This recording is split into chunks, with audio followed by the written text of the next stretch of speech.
They came to march. And we came out to support our other women.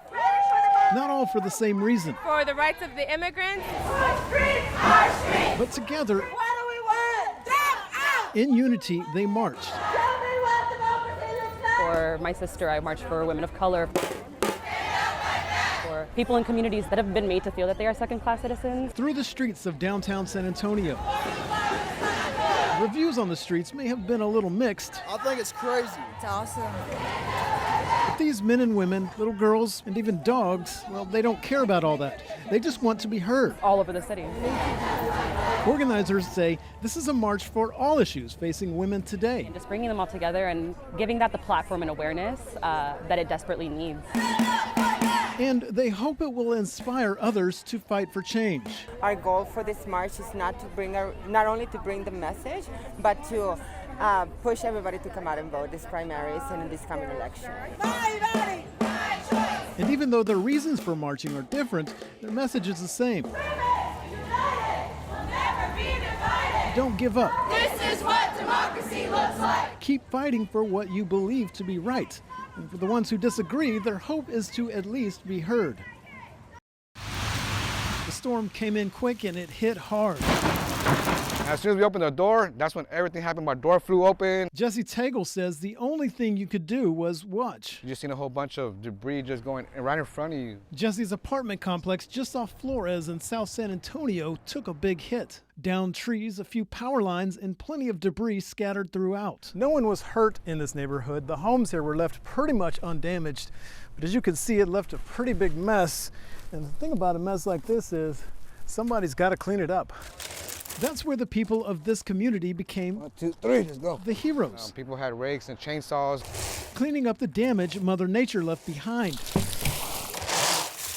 We all help each other out here. It's significant damage. Like the others, Domingo Jimenez was surprised at the amount of damage. He's only lived here for a few months and says watching the community come together like this was nice. Oh, I love it. It makes me feel nice and safe. You know, knowing that everybody around actually looks out for each other. 2 days later, and Jesse and the others are still at it, working to make this place what it once was and will be again, home. I mean, you take a look at everything, we still have a lot of work to do out here, you know, and but we're gonna get it done. In this video, you'll see lots of feet, maybe a hand or two. And these are sweaters too? But very few faces. It's because most of the people here at the Battered Women and Children's Shelter live their lives in fear. But today, that fear has been replaced. Merry Christmas! If only for a while, by pure joy. Thank you! A Christmas giveaway for boys and girls, 4, 5, 7! even parents. Or we have the body butter and the hand cream. Thousands of dollars worth of toys and merchandise, all from the person in a red suit. Merry Christmas to everyone. No, not him, her. This is my absolute favorite day of the entire year. Christy Prescott is the founder of Christy's Hope, a nonprofit that donates 100% of their proceeds to the shelter. And there was another gift Christy dropped off today. $525,000. The proceeds of months' worth of fundraising efforts. It takes a lot of time of a lot of really great friends and a great community to raise that kind of money. Thank you very much. To do what Christy does also takes passion. I asked her about that. I wanted to know what fueled that passion, why she gives so much of herself to the people here. I didn't get an answer. She says it's something she wasn't ready to talk about today. Girl, 1 to 2? Nice. Instead, she'd rather talk about the people here whose faces I can't show, and hope that someday Girl, 3 to 4? they won't have to live in fear anymore. David Norris, News 4 San Antonio.